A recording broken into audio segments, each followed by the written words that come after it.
오늘도 시편 1편에 기록된 이 말씀을 통해서 하나님께서 주시는 은혜를 우리가 함께 나누기를 원합니다.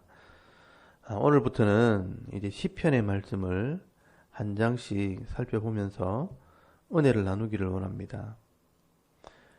여러분, 이 시편이라는 성경은 이스라엘 백성들의 찬송가입니다.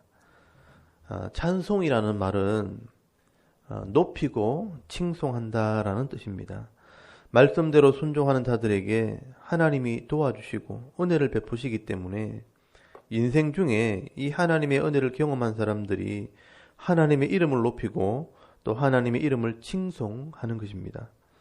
그러므로 이 시편은 다른 성경과 다르게 인생 중에 하나님을 만난 사람들의 간정을 기록한 글이기 때문에 굉장히 영적인 글이고 또 신앙의 깊은 이야기를 하고 있습니다. 그러므로 이 66권의 성경 중에 제일 어려운 책이 바로 시편이 아닐까 하는 생각을 해보게 됩니다. 그런 의미에서 이 시편 한 장 말씀을 우리가 나눌 때 시편 기자들의 이런 신앙의 간증과 이 체험들이 오늘 우리에게 큰 은혜와 복이 되기를 바랍니다. 시편은 전체가 150장이지만 크게 5권으로 나눠져 있습니다. 오늘 시편 1편 거기 위에 보시면 제1권이라고 기록되어 있듯이 5권으로 이렇게 나눠져 있는데요. 1편에서 41편까지가 제1권이고요. 42편부터 72편까지가 제2권이고 73편에서 89편까지 3편이고요. 또 90편에서 106편까지 4권이고 또 107편에서 150편까지가 제5권입니다. 그리고 이 시편에는요, 다양한 시들이 기록이 되어 있는데요. 일반적인 시가 있고 또 명상시, 풍자시, 기도시, 또 찬양시, 또 신앙 고백시, 교훈시, 또 지혜의 시, 저주의 시, 이렇게 다양한 시의 종류들이 기록이 되어 있습니다. 특별히 오늘 시편 1편의 말씀은 시편 전체의 서론에 해당되는 말씀입니다. 이 땅에서 복 있는 자의 삶과 또 악인의 삶은 어떤 것인가 노래를 하고 있습니다. 오늘 시편 1편의 이 말씀을 통해서 우리가 의인의 삶을 살 뿐 아니라 복 있는 자의 삶을 살아가는 그런 은혜가 있기를 바랍니다. 먼저 1절을 보시면요, 복 있는 사람이 어떤 사람인가 소개를 합니다. 1절에 보면 복 있는 사람은 악인의 꾀를 따르지 아니하며 죄인들의 길에 서지 아니하며 오만한 자들의 자리에 앉지 아니하고 라고 말씀을 합니다. 여러분, 이 죄악된 세상을 살면서 복 있는 사람이 어떤 사람인가? 먼저 악인의 꾀를 따르지 아니한다라고 말씀을 합니다. 내 생각에서부터 악인의 꾀를 따라가지 않고 분별한다는 것입니다. 그리고 죄인들의 길에 서지 아니한 자들이라, 혹시나 내가 유혹을 받아서 넘어졌다 할지라도 죄인들과 같은 길에는 서지 않는다는 것입니다. 그리고 혹시나 내가 끌려갔다 할지라도 오만한 자들의 자리에는 앉지 않는 자들입니다. 사람들을 서로 비난하고 조롱하는 자리에 함께 참여하지 않는 자, 이런 자가 있다면 이 사람이 복 있는 사람이라고 말씀을 하는 것입니다. 여러분, 이렇게 사람들이 이 죄악된 세상을 살면서 악인의 꾀를 분별하고 또 죄인의 길에 서지 않고 오만한 자의 자리에 앉지 않는 것이 쉽지가 않다는 것입니다. 그런데 여러분, 이런 구별된 삶, 거룩한 삶이 그냥 사라지는 것이 아닙니다. 이런 구별된 삶을 살기 위해서는 준비가 되어 있어야 되는데 어떤 준비가 되어 있어야 되는가? 그것이 2절에 기록이 되어 있습니다. 오직 여호와의 율법을 즐거워하여 그의 율법을 주야로 묵상하는도다라고 말씀을 합니다. 오직 여호와의 율법을 즐거워하는 자들이라. 여러분, 이 여호와의 율법을 더 정확하게 얘기하면 하나님의 약속의 말씀, 레위기와 이 레위기를 설명한 모세오경을 말하는 것입니다. 성경은 이것을 토라라고 말씀합니다. 이 원문에도 보면 이 율법이 토라라고 기록이 되어 있습니다. 이렇게 언약의 말씀, 이 율법을 늘 즐거워하고 또 밤낮으로 묵상하는 사람들, 다른 말로 하면 내 마음에 깨달은 사람이 복이 있는 사람이라고 말씀을 하는 겁니다. 그런데 여러분, 성도가 하나님 말씀을 즐거워하기가 쉽지가 않습니다. 이 말씀을 즐거워하려면 먼저 세상의 어떤 것보다 이 말씀이 중요하다는 것을 여러분 알아야 되고요. 말씀의 원리를 알아야 또 즐거워하고 묵상할 수가 있는 것입니다. 그래서 우리가 교육이 필요한 것입니다. 이 성경 전체를 보는 눈이 필요한 것입니다. 그러므로 성도들은 이 하나님 말씀이 왜 중요한지를, 또 성경은 어떤 내용을 다루고 있는지, 또 성경이 그렇게 어렵지 않다는 것도 이 성경 전체 말씀을 보면서 먼저 배워야 되는 것이죠.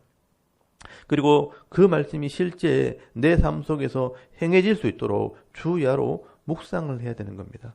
여기 묵상한다는 말은 엎조린다, 또 되새김질한다, 중얼거린다라는 말입니다.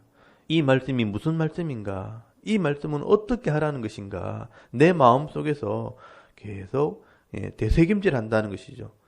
그렇게 하면 성령께서 이 말씀을 통해서 하나님 마음을 깨닫게 하는 것입니다. 그래서 그 말씀의 의미를 알게 될 때 비로소 이 성도가 순종하는 사람이 되어지는 것입니다. 여러분, 이것을 성경에는 깨달았다라고 말씀을 하는 겁니다. 그래서 성도는요, 깨닫는 만큼 삶을 살아가도록 되어 있는 겁니다. 여러분, 예수님께서 사람의 마음을 이 마음밭의 비유로 말씀하실 때 좋은 밭에 떨어진 씨는 깨달았다는 것이요, 100배 혹은 60배 혹은 30배 깨닫는 만큼 복을 받게 된다라고 말씀을 하는 것입니다. 이렇게 하나님 말씀이 묵상이 되고 또 이 말씀이 내 삶의 기준이 되어지면 세상에서 죄의 유혹을 당하지 않고요, 절대로 흔들리거나 넘어지지 않는다는 겁니다. 여러분, 악인의 꾀를 분별하고 또 따르지 않고 죄인의 길에 서지 않고 또 오만한 자들의 자리에 앉지도 않는 이런 능력 있는 성도가 되어지는 것입니다. 여러분, 그런 삶을 살 때 하나님께서 그 믿음과 그 삶을 보시고요, 말씀에 기록된 대로 복을 주시는데, 여러분, 이 복은 세상 사람들은 절대로 누리지 못하는 그런 복을 주신다는 겁니다. 여러분, 사실 이 복이 율법에 다 기록이 되어 있습니다.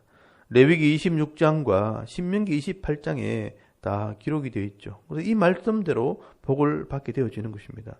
그래서 오늘 시편 기자는 그 복을 그림 언어로 표현을 하고 있는데요. 여러분, 3절을 보시면 그는, 이 복 있는 사람은 시냇가에 심은 나무가 철을 따라 열매를 맺으며 그 잎사이가 마르지 아니함 같으니 그가 하는 모든 일이 다 형통하리로다라고 말씀을 합니다. 시냇가에 심은 나무처럼 세상이 곤고하고 메마르고 힘들지만 하나님께서 시냇가에 심은 나무처럼 은혜를 공급해 주시겠다라고 말씀을 하고 있는 겁니다. 그래서 이 잎사귀가 마르지 아니함 같이 내 삶의 필요가 채워질 때 모든 일이 형통하게 되어진다라고 말씀을 하는 겁니다. 여기 형통한다는 것도 사실은 부자가 된다는 말이 아니라 늘 부족하지 않게 된다라는 것입니다. 그래서 항상 만족하는 삶, 행복한 삶을 살게 되어지는 것입니다. 그래서 여러분, 복 있는 사람은 부자라도 행복한 부자가 되는 것이고, 가난해도 부족하지 않는 삶을 살게 되어지는 것입니다. 여러분, 세상에 있는 부자가 다 행복한 게 아닙니다. 또 가난하다고 다 불행한 것 아닙니다. 이런 말씀대로 살 때 부자도 행복하고 가난한 자도 행복해지는 것입니다. 어떤 형편에서든지 행복하게 살아가는 것입니다. 그래서 여러분, 바울이 고백했던 것처럼 부한데도 처할 줄 알고 가난한데도 처할 줄 알아서 어떤 형편에서든지 자족하는 비결을 배우게 된다라고 말씀을 하는 겁니다. 그러면 내가 주 안에서 모든 것을 할 수 있느니라 믿음으로 고백하게 되어지는 것입니다. 그러니까 많이 가져도 교만하지 않고요, 적게 가져도 불행하지 않는 것입니다. 세상 사람들은 도저히 가질 수 없는 이런 은혜와 복을 누리게 되는 것이죠. 그래서 성경은 이런 사람들을 복 있는 사람이라, 의로운 사람이라고 말씀을 하는 것입니다. 그리고 반대로요, 여러분, 이 땅에 살면서 하나님 말씀의 중요성을 깨닫지 못하고 오직 자기 자신을 위해 수단과 방법을 가리지 않고 악을 행하며 살아가는 자들은요, 성경은 악인이라고 말씀을 합니다. 여러분, 이런 사람들은 하나님 말씀을 믿지 않고 깨닫지도 못하기 때문에 세상의 기준과 이런 세상의 방법을 따라 살아가게 되는 것입니다. 그래서 세상에서는 힘이 있고 나름대로 많은 것을 가진 것 같지만 사실 하나님 보실 때는요, 아무것도 아니라고 말씀을 합니다. 많이 가져도 욕심 때문에 늘 부족하다고 생각하면서 괴로워하고요. 또 없는 사람들은 좌절함으로 고통하며 살아가는 것입니다. 그래서 4절에 보시면 이 악인들은 그렇지 않으며 오직 바람에 나는 겨와 같도다라고 말씀을 합니다. 한순간에 날아가 버리는 이런 겨와 같이 티끌 같은 존재라고 말씀을 합니다. 그리고 거기서 끝나는 게 아니라 마지막 때 영원한 심판을 받게 됩니다. 여러분 5절에 보시면요. 그러므로 악인들은 심판을 견디지 못하며 죄인들이 의인의 모임에 들지 못하리로다라고 말씀을 합니다. 그래서 지금은 악인과 의인이 별 차이가 없는 것처럼 보이지만 마지막 때가 되면요. 반드시 드러나게 되고 나눠지게 되는데 확실하게 구별되고 나눠진다는 겁니다. 그래서 6절에 보시면요. 무릇 의인들의 길은 여호와께서 인정하시나 악인들의 길은 망하리로다라고 말씀을 하는 겁니다. 의인들이 걸어왔던 길들을 하나님께서 인정을 하신다. 복을 주시겠지만 악인들의 길은 소멸된다. 사라져버린다. 심판을 받게 된다고 말씀을 하는 것입니다. 오늘 저와 여러분이 이 하루 삶을 살아갈 때에 인생에서 제일 중요한 것이 무엇인가? 또 하나님께서 죄인들을 살리기 위해서 써주신 이 약속의 말씀을 바로 깨달아 순종하는 삶을 살아갈 때 이왕이면 의인의 삶, 복 있는 자의 삶을 살아갈 수 있는 그런 성도들이 다 될 수 있기를 바랍니다. 여러분 이 시편이라는 책은요. 이런 복 있는 사람들, 이런 의인들의 신앙의 고백들이 담겨져 있는 그런 책입니다. 여러분이 하나님 말씀을 깨닫고 의인의 길, 이 믿음의 길을 가려고 할 때 많은 고통과 핍박과 고난이 있지만 바른 길을 갈 때 하나님께서 생명도 주시고 능력도 주시고 하늘의 복을 주심으로 넉넉히 이기는 삶을 살아갔다고 간증을 하고 노래하게 되어지는 것입니다.